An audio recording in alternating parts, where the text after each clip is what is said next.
I've obsessed over sleep optimization since back when I was in college, and that obsession really peaked in medical school and residency when I was just chronically sleep deprived and really pushed for time. This is what I've learned over the last 12 years that you can apply to your own life to help you sleep better and feel less groggy. What's going on, guys? For those of you who are new here, my name is Kevin Jubal, physician entrepreneur based here in Las Vegas. So in medical school and residency, because I tended to be more sleep deprived, falling asleep wasn't an issue. And therefore I really focused on optimizing the quality of my sleep. So if I only had 4, 5, 6 hours to sleep at a given night, I really wanted to make each of those hours count. Now that I have much more flexibility with my schedule and how I spend my time, I've very much optimized sleep because it is really important, and I try to get 7 to 8 hours at least every night. But this has resulted in a new problem of sleep onset insomnia, which means it's harder for me to fall asleep, and a big part of that is due to this decreased sleep debt because I'm getting adequate sleep, I'm not sleep deprived. So my sleep latency, meaning the time I want to fall asleep to the time I actually fall asleep, has been extended. By the way, can you guys see that in the background right there? That's my sim racing rig, which has been super fun. And maybe I'll make a video about that in the future. Let me know with a comment if you want to see me talk about it. To understand optimizing sleep, we need to really know what we're working towards. Optimizing sleep comes down to supporting your parasympathetic nervous system. So your autonomic nervous system is divided into two categories. Your sympathetic, which is the fight or flight response, and then your parasympathetic, which is your rest and digest. If your sympathetic nervous system is too active and you're trying to sleep, you're gonna have a bad time. So things that would stimulate your sympathetic nervous system would be things like intense exercise, or yelling, or blasting high energy electronic dance music. Things that would stimulate your parasympathetic nervous system would be things like slow, gentle music, a nice massage, like these more relaxing kind of vibes. Now that you understand that, let's jump to these 7 items that have really helped with my sleep issues. The first would be Philips Hue Smart Lights, which I have throughout the room. So these lamps, light behind my desk, light underneath my bed, everything is smart light in my bedroom. And I can control these from either my iPhone using some apps, or from the wall, I have a switch there, or even using my Alexa or Google Home. Hey Google, bedroom red. So every night at 9 p.m., my bedroom actually turns red like this. This is actually part of an automatic routine, so I don't even have to consciously do this. Every day at 9 p.m., my lights will turn red, and that does a couple things. The first is that it signifies it's time for me to wind down and get ready for bed, because otherwise I just stay up way too late. Second, it decreases my blue light exposure. So we know that blue light suppresses melatonin release from the pineal gland, and melatonin is very important for sleep. With a less bright and warmer light, like this red, I'm more readily able to get into that relaxed state. The other thing that's really cool is I have these 2 motion sensors on either side of the bed, and I use this app called iConnect Hue on iOS that allows for more advanced automations. And using this, I have this really cool night light setup. So if it's after sunset and my bedroom lights are turned off and the motion sensor is triggered, then it's gonna turn on the light strips underneath my bed to a very dim red.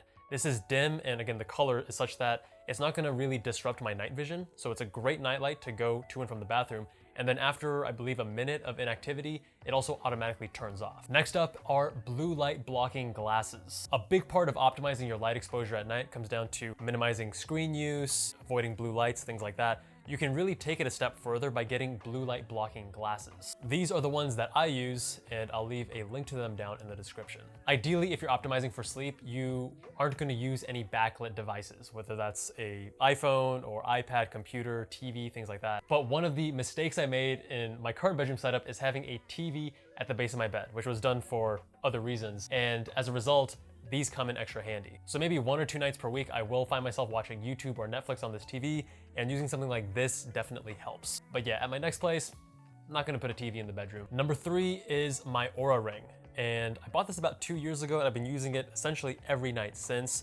It's one of the most accurate and easy to use sleep trackers. There's also these like headbands and stuff which are not very comfortable. This is relatively accurate and I think super easy to use. Much more comfortable than something even like a watch. I only use it for sleep, however, and I actually use my Apple Watch for activity monitoring and other metrics during the day. The Oura Ring has a lot of useful metrics. The 2 primary ones that I focus on are HRV and resting heart rate. These are used to quantify my overall state of recovery. And I also like to look at the total sleep. And then based on these metrics, I can adjust my exercise routine for the day or decide that I need to optimize more for recovery and get more sleep that night, stuff like that. And then the other cool thing is I can actually see what lifestyle changes influence my sleep. So I can tag if I've had alcohol or if I ate late or something like that. and you can see how a lot of these things negatively influence your sleep. I think hearing it and knowing that it's bad is one thing, but then actually seeing it with data on yourself is much more compelling. Now, before I sleep, I often like to read in bed, and I've been using one of these for the last 5 years.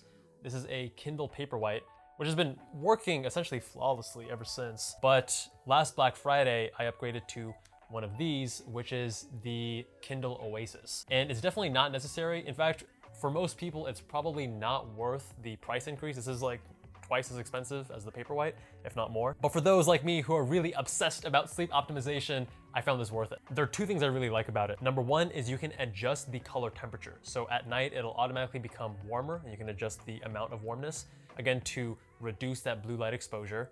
I actually tried finding a film on my Kindle Paperwhite that would do the same thing, but there just aren't any good films out there that give you a good reading experience. You can still maintain the touch interface and all that stuff. And then the second thing is it has dark mode, where it inverts the colors such that the paper is black, the text is white, which when you're trying to make your whole room dark and optimize for sleep, that's definitely a nice feature. Number 5 is a fan, which I primarily use for the white noise. Now, my housemate uses a white noise machine, which does the same thing, but with the fan, I'm getting the cooling function as well as the sound. During the winter, if it's too cold, I'll just point the fan away from me, and if it's hot during the summer, I'll point it towards myself. But that sound, it drowns out any honking or anything outside. It drowns out any other noises in your apartment or in the bathroom, and it just makes falling asleep or staying asleep much more likely to occur. Number 6, candles. So about a year ago, I got more into candles, and I'm sold. I don't think there's any actual scientific evidence that says this is better for your sleep, but it makes my room smell nice. I feel more relaxed. I enjoy it. And I've been buying a few candles since. Now, some of my favorites, these are both by Chesapeake Bay. This one is Blue Cedar Fig, and this one is Serenity and Calm. I've also gotten a few scents that I wasn't a fan of, so it's kind of one of those things you experiment, see what you like, see what you don't like, and they're pretty affordable for the most part. And number 7 would be the blackout curtains that you can see right there, or a sleep mask. And the reason being that so many people overlook the importance of light exposure when you're trying to fall asleep. Even a little bit of light can be highly disruptive. Every single place I've lived since junior year of college has had blackout curtains because they're that important. I'm also careful to put black electrical tape over any electronic device that has a light on at night because, again, I want to keep my room as close to pitch black as possible. If I'm on the road and I'm trying to sleep on an airplane or in a hotel, I can't control whether or not they have blackout curtains, so I use sleep masks. Now, I don't have a particular brand or favorite. I'll say 2 things though about sleep masks. Number 1 is get the contoured, meaning that they have space for your eyelashes, way more comfortable. And the second thing is always keep some earplugs with them.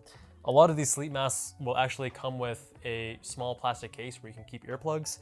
And my favorite earplugs to use are these Heroes, which are rated at 33 decibels. I think they're pretty comfortable too. I can sleep on my side without any issue. If you came this far, check out my video on my favorite purchases of under $100, some of which are related to sleep. Much love, and I'll see you guys there.